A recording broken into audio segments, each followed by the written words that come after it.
And okay, we are recording.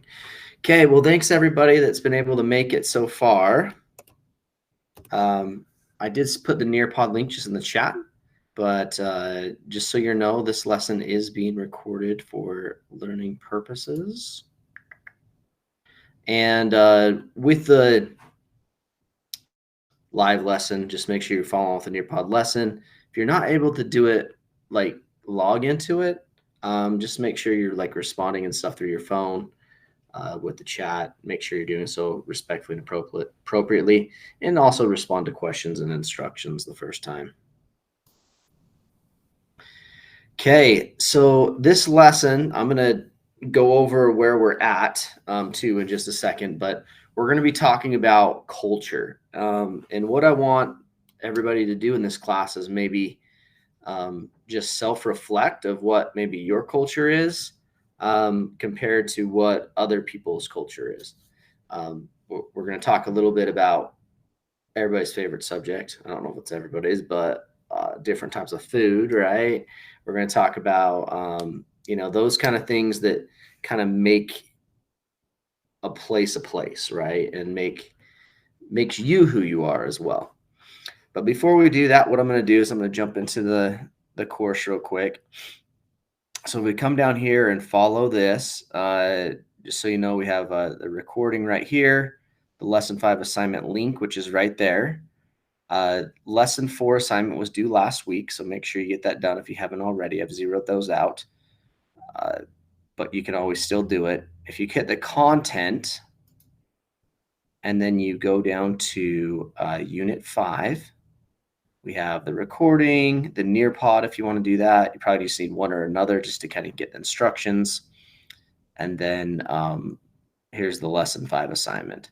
And so I'm actually just going to see here, just do a new tab open on this, because I'm going to open it for you and kind of show you how you submit it, because I know some people have struggled submitting this assignment in the past. And honestly, when all else fails, and sometimes you have issues and you can't really figure out how to add an attachment or a link, which is just right here, right? So you can just add a link, upload a document, whatever. When all else fails, just email it to me, okay? And then I also have a instructions kind of thing right there. So we'll talk about that in a little bit.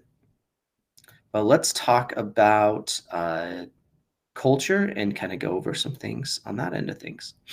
So the objective of the class, what you're going to do is you're going to create just basically a slide or a presentation of who you are, right? Your culture. So talking about where you geographically live. I don't want you to put your address. Don't do that.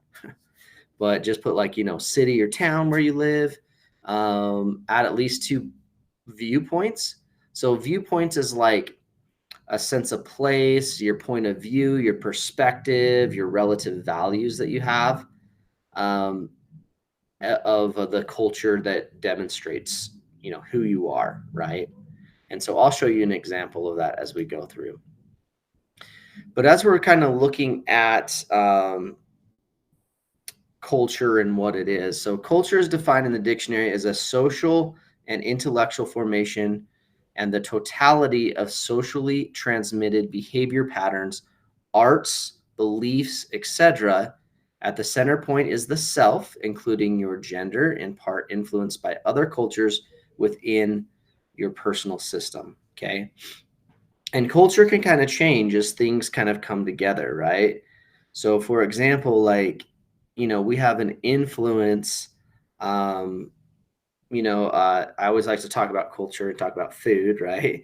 So we have an influence of uh, Mexican food, right? That's kind of come, and we've changed that for what we have. And I mean, it's not traditional food, but we've kind of blended that together, and now that's become part of our culture, right? We have other ethnicities. So, for example, like sushi is Japanese, and there's a lot of sushi restaurants coming on, and then we've kind of blended that in to what our culture is today. And so I think that's kind of a way I like to look at it from the perspective of food, right? So we kind of blend it together, a little fusion there. So as we're talking about food, and I just want to make you hungry, right? Because it's, like right before lunch.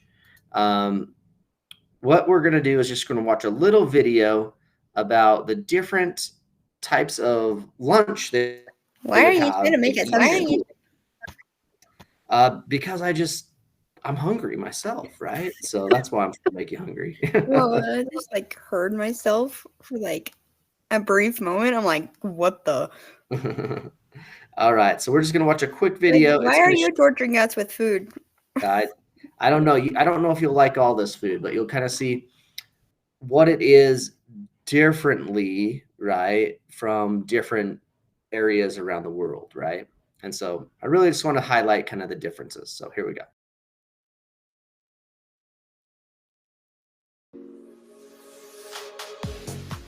Whether carrying a brown bag from home, picking up a tray from the lunch person, or serving up the food themselves, lunchtime at school can be one of the most important parts of a child's day. Let's take a look at what kids around the world eat for lunch.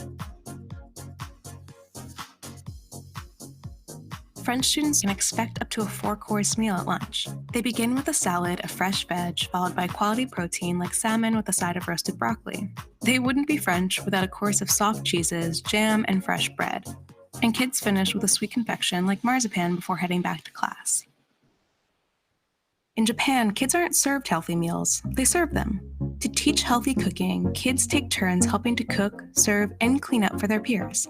Meals are heavy on rice, vegetables, and fish. Students in Nigeria are fed well-balanced meals each day. Meals could include smoky, tomatoey jollof rice with chicken and steamed veg. Finland was the first country in the world to provide free lunch to every student, and the law ensures high nutrition standards. Veggies like beetroot salad and roasted turnips take up at least half the plate. Starches and grains, such as a crepe topped with slightly tart lingonberry jam, take up 1/4, and a protein, such as haranuko, a split pea soup topped with smoked ham, takes up the other. Crisp bread is served on the side. In South Korea, students eat off steel trays sectioned out for perfect portion sizes. The bigger section is for rice, the circle holds soup, and the smaller portions are for tangy, spicy kimchi, some veggies, and meat like marinated strips of pork shoulder called Geo Blk3 With a large Orthodox population in Ethiopia, meals are largely plant-based. An array of foods like spicy lentils, zucchini, and yellow split pea soup called kik alicha are eaten with injera, a fermented flatbread. Thanks to the island's burgeoning farm-to-school program, kids in Hawaii can expect meals made from scratch with local, fresh ingredients, such as a chicken stir-fry with veggies and fresh-baked bread on the side. Ukrainian kids get their lunch in 3 courses. First, a soup course such as borscht, a hearty beef-based soup with cabbage and red beets to give it a vibrant color, followed by meat and starch like grilled sausages with potato and cheese-stuffed dumplings called vareniki. They finish sweet with a shortbread biscuit. A lunch tray in the US could include a gooey grilled cheese on crunchy whole grain bread with creamy tomato soup, carrot sticks, fruit like a box of raisins and an apple, and a brownie for dessert before heading back to class. Italian students run to the cafeteria to receive a 2-course meal, and if these kids reside in Rome, the meal must by law be 70% organic. Primo is the pasta course, while protein and a veg like grilled chicken with a tasty mozzarella and tomato salad is served for secondo. According to the World Food Program, Thai students receive the most nutritional lunches in all of Asia. Kids can expect a balanced meal like grilled chicken, rice, and an antioxidant-packed spicy sweet green papaya salad. Families in China pay a monthly fee of about 70 cents per day for children to receive a boxed lunch. Inside, kids can find rice, meat, and vegetables. Food is a constitutional right in Brazil, which means schools are required to provide students with healthy meals with 30% of ingredients sourced from local farmers. Kitchen staff cooks fresh foods like frittatas loaded with veggies, paired with hearty rice and beans, and a piece of fruit. Kids in India show up to school with a tiffin box, a stackable metal container filled with a home-cooked meal. What's inside depends on the region. Northern Indian kids might enjoy parathas, seasoned flaky bread accompanied with bundi raita, crispy gram flour balls floating in a sea of spiced yogurt. Kids in Guatemala go home for lunch, where they'll eat dishes like pasta in a tomato sauce with beets and tortillas. With classes 6 days a week, school in Israel finishes before lunchtime, but kids do bring a shot dessert. a morning meal, which could be a small snack like pita with hummus and a hard-boiled egg. Kids in Trinidad and Tobago might be served rich and gelatinous oxtail stew for lunch paired with bussap, soft and flaky shreds of roti. Students in Hong Kong can expect a veggie like steamed broccoli alongside wok-fried pork slices and white rice. A kid in the UK might be served baked cod fingers with a hot jacket potato, a heaping side of beans, and a handful of chocolate biscuits for dessert. In Mexico, instead of a meal, kids might bring along a morning snack such as a torta layered with spicy bean dip, sliced ham, tomato, and fresh, crisp lettuce. Australian kids eat lunch outside, bringing food from home or buying meals from a cafeteria or street vendor. Food can include classic takeaway comforts like a sausage roll, pork sausage wrapped snugly in puff pastry, with a couple of sweet chocolate biscuits called Tim Tams for dessert.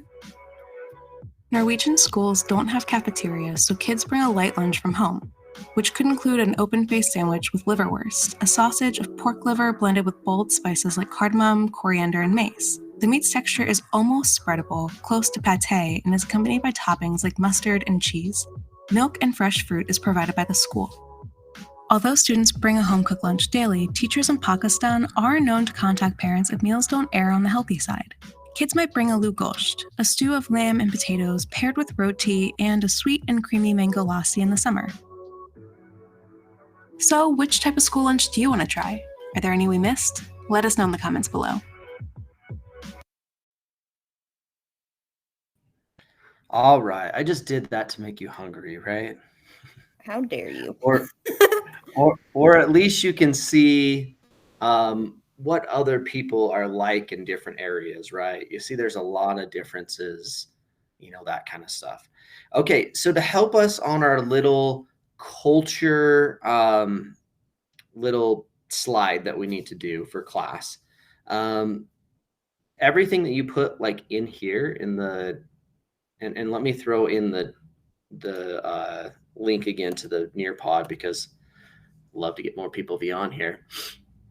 But so a little bit is like what is your background, right? Like your origins, like where does your family live? You may live in Utah, or you may have came from somewhere else, or you could look back, a couple hundred years and did your great grandparents immigrate? Mine I think are from Denmark and England mostly. Wells. Somebody said somebody from like Texas, Arizona. Let's see here. Oh, I was trying to get rid of names, guys. Sorry. I'm supposed to not have names pop up on there. There we go. Okay. Salt Lake, and so just kind of, where are you from? That's what you want to do. Like, where's your family from? It could be originally. So. I lived in Logan for 7 years. It's because both my brothers were born in Logan, so that was like most of my childhood.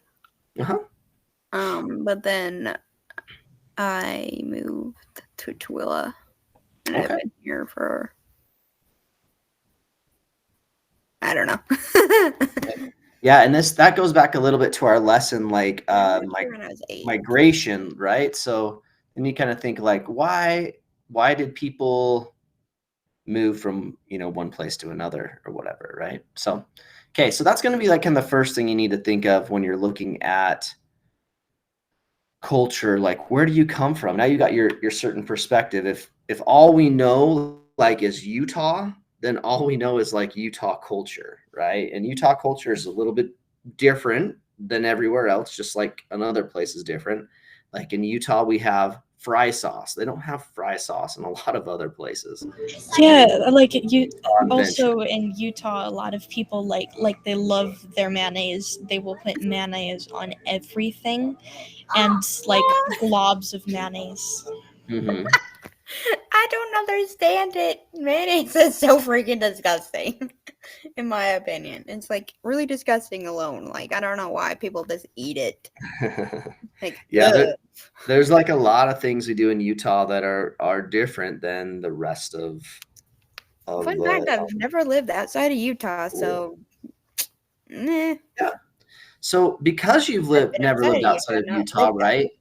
Now, like, what is your point of view on life, right? Because you have what we call biases. So we have biases because we're coming in, and so we may think like the way another culture is, they're kind of maybe strange or weird because we don't understand them, right?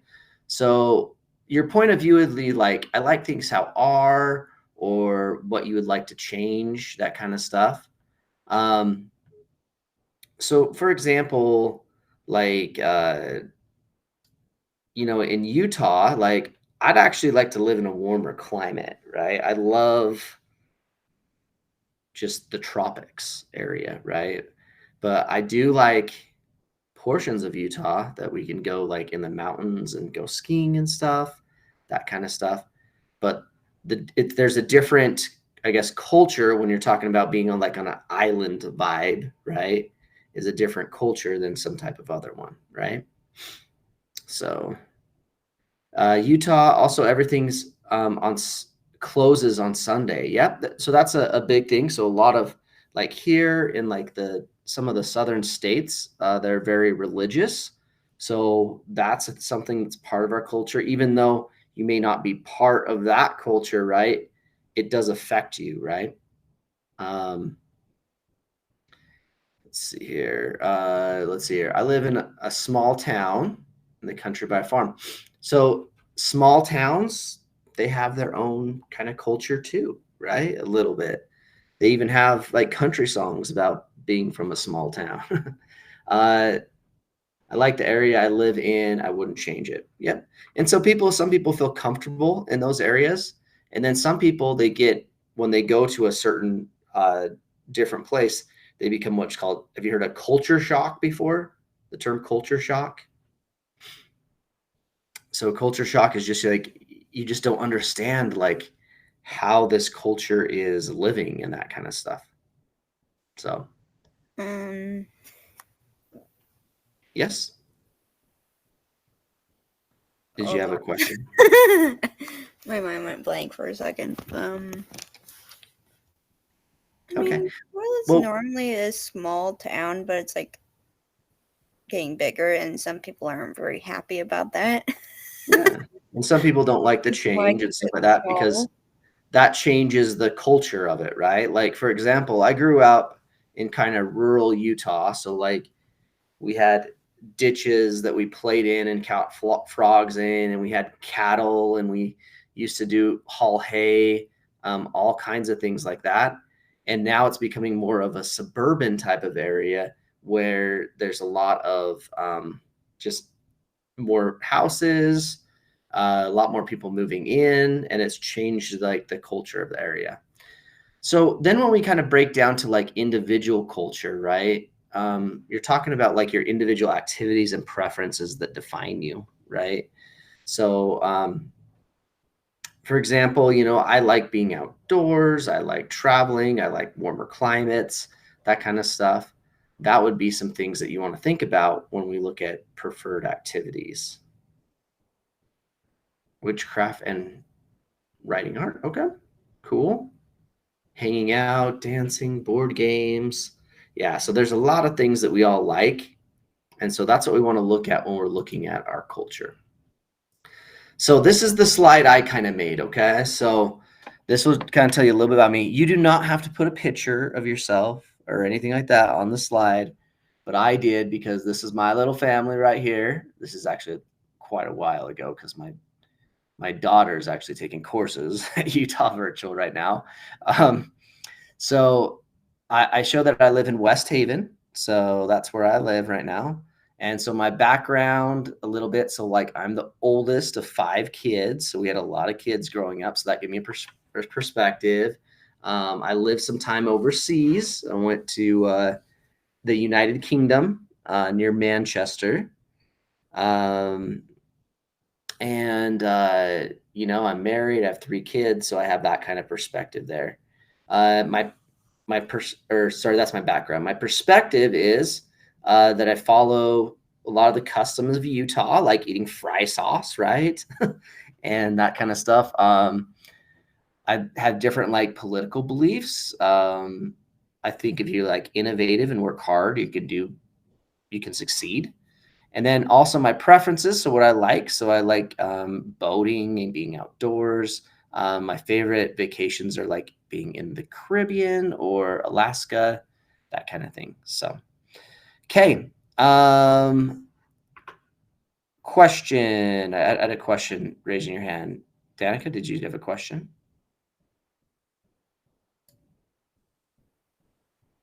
You can unmute if you have a question. Okay. All right, let's go to next little bit. So what we're going to do, you're going to go to assignment 5, and we have this link that will let you copy a slide. Oops.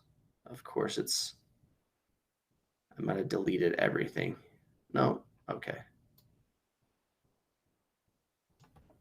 Okay, so I'm going to put a couple things in the chat here, okay? So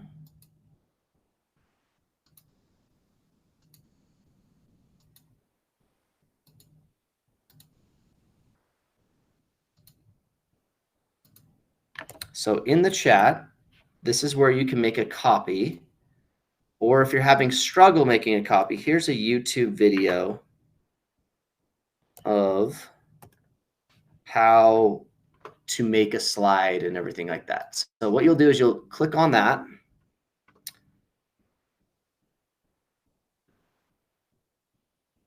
And it will bring up a copy of a template.